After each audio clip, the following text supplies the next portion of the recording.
এই যে গাড়িটা দেখতেছেন না, গাড়িটা কিন্তু দমে দমে জপরে মন আল্লাহরে, এই গাড়ি কিন্তু দমে দমে আল্লাহরে জপতেছে। তো দেখি সামনে যাই, দেখি ড্রাইভাররা জিজ্ঞেস করব যে আসলে সমস্যা কি, গাড়ি কেন এভাবে আল্লাহকে ডাকতেছে।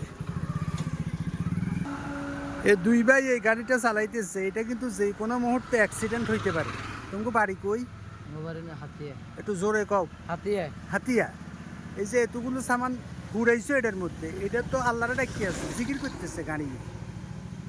কাম করি খাই, এটা কাম করি খাও, তো এটা তো দুই টিপ্পা দাও। এটা যে কোনো মুহূর্তে পাশে মানুষ গাড়ি যে কোনো কিছুর উপরে এটা তো উঠতে হইবো, কাটতে হইবো, তখন কি করবা? আমরা তো গাড়ি আনছি ঠিক মতো, আমরা আনছি ঠিক মতো, হঠাৎ গাড়ির সমস্যা হয়ে গেছে। গাড়ির সমস্যা হয়ে গেছে, তো নামা বস্তা দুটো নামাই রাখো, একজন বসে থাকো, আরেকজন নিয়ে দিয়ে আসো। এটা অনেক দূর হতো, বাজার যাই লাগবে। আরে যত দূরে হোক, এটা যদি অ্যাক্সিডেন্ট হয়, এর থেকে যাইতে পারবা? এখন আমরা এখানে রাখলেও তো রিস্ক আছে।